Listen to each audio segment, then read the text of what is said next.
এটা হলো মাটির তৈরি একটি নেল পলিশ। আর এই নেল পলিশটাকে আমি কিভাবে মাটি দিয়ে তৈরি করেছি এবং রং করেছি ওটাই আজকে থাকছে কিন্তু আজকের এই ভিডিওটাতে।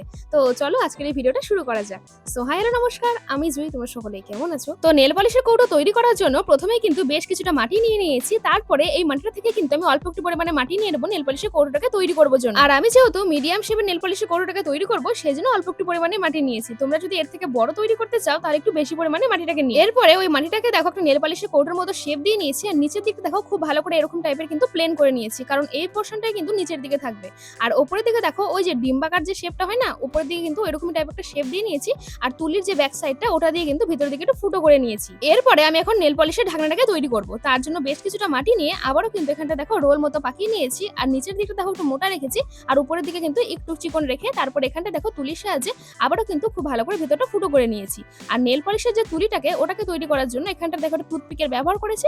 আর ওই টুথপিকে কিন্তু একটু ছোট্ট মতো অল্প একটু পরিমাণে মাটি দিয়ে দিয়েছি। আর তারপরে নেল পলিশের উপরের দিকে কিন্তু মুখটাকে ওখানটা ভালো করে তৈরি করে নিয়ে খুব ভালো করে দেখো জল দিয়ে মসৃণ করে নিয়েছি। তো হ্যাঁ, এভাবে কিন্তু তৈরি হয়ে গেছে আমাদের মাটি দিয়ে একটি নেল পলিশের কৌটো। তো চলো এটাকে আবার শুকিয়ে নিয়ে খুব ভালো করে রং করা যাক। আর হ্যাঁ, খুব ভালো করে কিন্তু এটাকে শুকিয়ে তারপরে রং করতে হবে, তা না হলে রং কিন্তু তোমরা ভালো করে করতে পারবে না। রংটা না বারবার এখানটা গায়ের মধ্যে লেগে যাবে। তো যাই হোক, এই যে নেল পলিশটা তোমরা তৈরি করা দেখছো, এটাকে না আজকে আমি তৈরি করে নিয়ে কিন্তু খুব ভালো করে রোদে শুকিয়ে নিয়ে তারপরে আজকে দেখো রং করতে যখন বসেছি কোনো রকম কোনো বেস কালার কিন্তু ইউজ করিনি, ডাইরেক্ট কিন্তু আজকে এর উপরে আমি রং দিচ্ছি। আর আমি যেহেতু এখানটা লাল রঙের একটা নেল পলিশ তৈরি করবো ভেবেছি, সেই জন্য দেখো গোটা বডিকে কিন্তু রেড কালার করে নিয়েছি। আর ওই যে তুলিটা তৈরি করেছিলাম ওই তুলির সামনের দিকটা এখানটা রেড কালার দিয়ে নিয়েছি। আর এখানটাতে না আমি আজকে রেড কালারটা না ডবল কোট করেছি যাতে রংটা একটু ভালো আসে আর কি। তো যাই হোক, এখানটা দেখো পুরোটা কিন্তু রেড কালার করে নিয়ে যে ঢাকনাটা ছিল ওটাতে কিন্তু ব্ল্যাক কালার আমি করে নিয়েছি। আর তারপরে না কোটোটা খুব ফাঁকা ফাঁকা লাগছিল দেখতে, সেই জন্য না একটু ব্ল্যাক কালারের সাহায্যে আমি উপরের দিকে না নেল কথাটা লিখে দিয়েছি আর একটু ছোট মোটো ড্রিলিং করেছি আর যাতে এটা দেখতে একটু ভালো লাগে আর কি। তো হ্যাঁ, এরকম করেই কিন্তু তৈরি করে ফেলেছি আমি নেল পলিশের একটি কৌটো সহ ঢাকনা আর কি। আর তোমরা যারা এতদূর পর্যন্ত ভিডিওটা দেখে নিয়েছো তাদেরকে বলবো যে ভিডিওটাতে প্লিজ একটা লাইক করে চ্যানেলে নতুন হলে চ্যানেলটাকে অবশ্যই সাবস্ক্রাইব করে রেখো এইরকমই ধরনের নতুন নতুন মাটিতে ভিডিও দেখার জন্য। তো চলো আজ তাহলে এইটুকুই, দেখা হচ্ছে এর পরে কোনো ভিডিওতে।